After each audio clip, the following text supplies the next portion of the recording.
S'il y a bien une phrase que je considère qui ne devrait pas exister, c'est « je dois devenir cette personne, je vais accomplir quelque chose pour être cette personne », c'est une phrase qui m'insupporte. Je ne comprends pas l'intérêt même d'avoir à réfléchir dans ce sens-là. Le temps qu'on va rester ensemble à se transmettre des informations, enfin plutôt moi, après, voilà, commente, il n'y a pas de problème.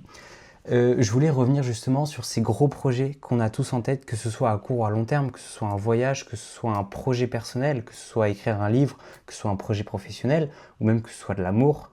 Comment est-ce qu'on peut foncièrement réussir à faire ce qu'on rêve d'atteindre, tout simplement? On est la somme des 7 personnes qui nous entourent, ou un truc comme ça. Ça varie en fonction des gens qui le citent. Mais c'est l'idée comme quoi les gens qui nous entourent sont prêts aux mêmes rêves et aspirations que ce que nous on a, en tout cas en moyenne. Par contre, dans cet entourage, il y aura aussi des gens qui ne seront pas d'accord.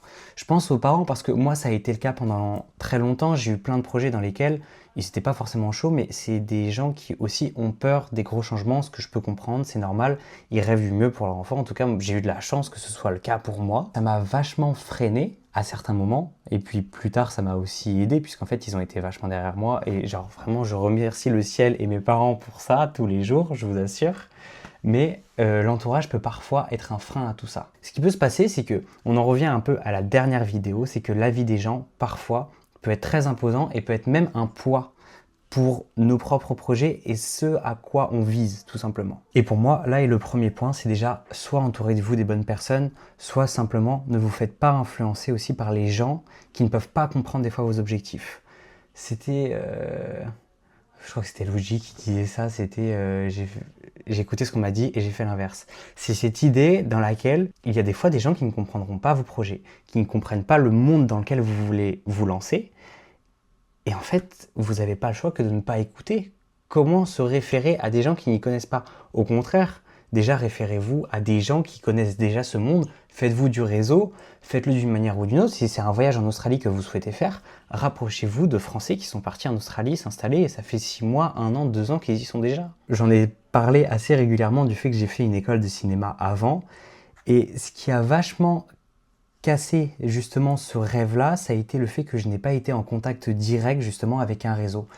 Mes parents et les gens autour de moi apportaient du coup des avis qui n'étaient même pas réels sur ce qui pouvait être le cinéma, en disant que ça pouvait être des gens drogués par exemple, mais en fait la vérité c'est qu'ils n'en savent rien, ils n'ont jamais fait un tournage de leur vie, donc à quoi ça sert d'écouter les gens qui ne sont pas dans ce même domaine-là? Ça peut être des gens qui ont tout votre amour parce que vous le respectez, vous les connaissez très personnellement, mais est-ce que ça vous aidera sérieusement? Je vais être très honnête, c'est que si vous arrivez à vous débarrasser justement des gens qui peuvent avoir de l'influence sur vos propres idées, vous avez fait 90% du travail, il vous reste plus qu'à avoir de l'inspiration, beaucoup d'inspiration et beaucoup de culot pour aller jusque là où vous souhaitez aller.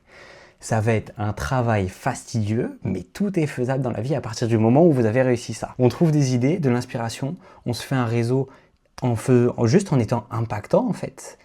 Et on fonce à 800%. En fait, c'est ça. N'ayez pas peur de rêver gros dans ce que vous souhaitez entreprendre. J'ai un exemple un peu bête, mais par exemple, j'ai envie de faire un zine depuis quelques temps. Donc, ça va être un genre de mini-magazine, mais vraiment très artistique, dans lequel je pose toutes mes créations, que ça passe par la poésie, que ça passe par la photo, etc. Le truc, c'est que je réfléchis depuis déjà plusieurs mois à ça. Et tout à l'heure, j'étais dans la voiture et je me disais... Mais en fait, pourquoi j'ai pas rajouté ce détail qui aurait fait toute la différence? Ayez pas peur d'aller complètement au culot. Et là, on parle pas de mettre de l'argent sur la table. Juste, allez-y à 800% avec les moyens du bord. Mais la seule chose qui peut encore vous bloquer, c'est vos pensées. Est-ce que vous vous sentez capable de faire ça à partir de maintenant? Limite, ça m'énerve de pas pouvoir en parler pendant des plombes, mais vous vous rendez pas compte à quel point votre vous à l'heure actuelle et ce que vous êtes capable de réaliser, ces deux choses-là, sont si proches l'une de l'autre, c'est juste que pour le moment, vous n'en avez pas conscience parce que vous ne croyez pas en vous, alors que tout est faisable à partir du moment où juste vous structurez vos idées, vous avez une visualisation de à peu près où vous voulez aller, vous pouvez en parler tout autour de vous, ça va vous donner des conseils, de l'aide et sûrement des outils, parce que les gens connaissent aussi des choses alors que pourtant ils peuvent ne pas être dans ce domaine, mais ils peuvent vous donner 2-3 trucs à gauche à droite, vous récupérez. Et vous y allez à 800%, ne pensez qu'à ça nuit et jour, et vous allez voir que dans 2 semaines, vous aurez kiffé votre vie parce que vous allez réussir quelque chose que à la base, vous ne vous seriez pas cru capable de faire. Si vous le foirez, bah tant pis, Au moins, vous aurez essayé. Justement, mon père a eu vachement ce truc où s'il y a un risque que ça ne fonctionne pas, alors on ne teste pas. Il m'a vachement enseigné ça et au final, je pense que je regrette pas justement d'avoir fait mes choix et d'avoir testé ce que je pouvais en tout cas jusqu'à l'heure actuelle. On ne sait pas si ça se trouve demain, j'aurai une baisse de motivation et je vais tout arrêter du jour au lendemain, mais il y a vraiment ce truc où dans les deux cas, c'est soit je ne le fais pas donc j'échoue, soit je le fais et soit j'échoue, soit je réussis. Mais dans ma tête, j'ai déjà réussi rien qu'au fait d'entreprendre la chose, rien qu'au fait de juste marcher vers cette direction de je vais faire ça. Donc dans les deux cas, c'est un win. Donc qu'est-ce que je perds? Imaginons, j'ai envie de faire mon zine à partir de demain. Donc là, pour le moment, j'ai juste une idée approximative de ce que je veux faire. Demain, ce que je commence à faire, c'est je vais sur Pinterest, je récupère juste des informations qui peuvent m'intéresser, je copie des idées, en tout cas, j'en enregistre quelques-unes, j'essaye de m'en inspirer, de m'améliorer, je prends des photos en même temps, je prends de la poésie, et tout ça sur de longues périodes, c'est pas grave.